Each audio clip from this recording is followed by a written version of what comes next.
I am Ishita Kishore. I am a graduate in economics from Sri Ram College of Commerce, Delhi University, and this was my third attempt at the civil services exam.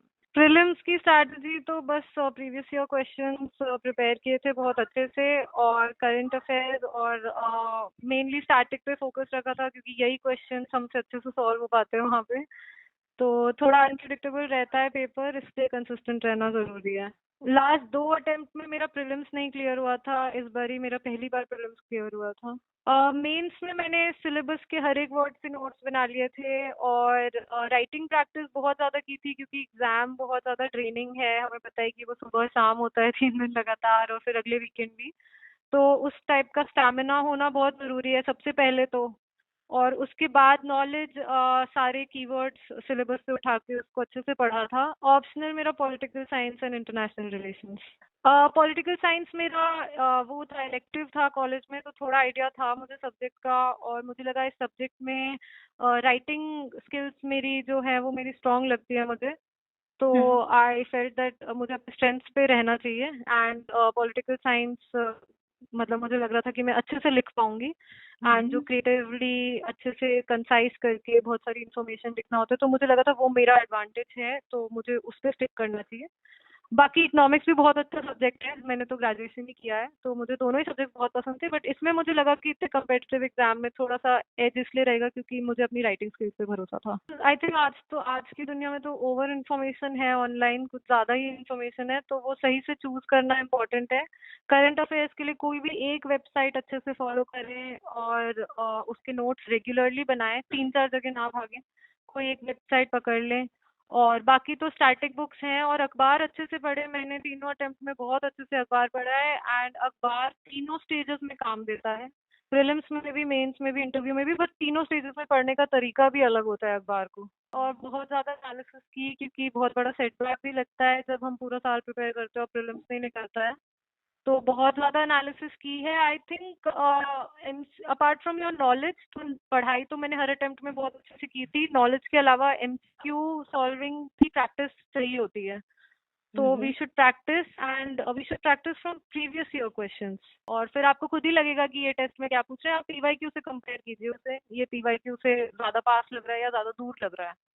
ऐसी चीजें पूछते हैं या नहीं पूछते हैं, तो वो चीज हम खुद से कंपेयर कर सकते हैं। आई थिंक इतनी लंबी जर्नी है तो 8-9 घंटे, बट कंसिस्टेंटली 8 घंटे मैंने किए हैं, और मैं एक हफ्ते में 40 घंटे पढ़ने की कोशिश करती थी हमेशा। तो अगर मुझे घूमने जाना है या ब्रेक लेना है, मैं ब्रेक ले लेती थी, लेकिन इन अ वीक मैं ऊपर नीचे करके 9 आवर्स ऑन एन एवरेज पढ़ लेती हूँ। पढ़ाई के लिए आजकल डिस्ट्रैक्शन होता है, लेकिन सोशल मीडिया पे रहना भी बहुत जरूरी है, क्योंकि फिर आप मतलब आपके फिर दोस्त कैसे रहेंगे। तो you need to have your friends and you need to balance it out. पूरे टाइम सोशल मीडिया पे मत रहिए, थोड़ा कंट्रोल यूज करिए। मैं तो फेसबुक इंस्टाग्राम करती थी, बट अगर मुझे अफेक्ट करता था, मुझे लगता था मेरी पढ़ाई कम हो रही है इसकी वजह से, तो मैं बंद भी कर देती थी।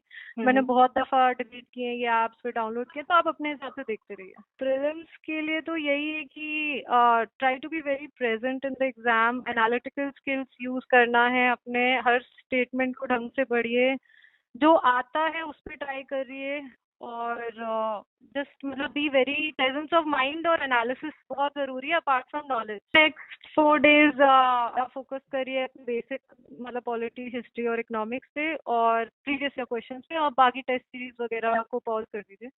बिल्कुल बेसिक्स कीजिए अपने हिसाब से। If you feel 6 to 8 hours is good for you. If you, कई लोग बिल्कुल नहीं पढ़ते हैं एक दिन पहले, कई लोग ज्यादा पढ़ते हैं, तो आपको जिस चीज से कामनेस हो, ज्यादा पढ़ के, मुझे ज्यादा पढ़ के काम फील होता था, क्योंकि अगर मैं नहीं पढ़ती थी तो टेंशन होती थी।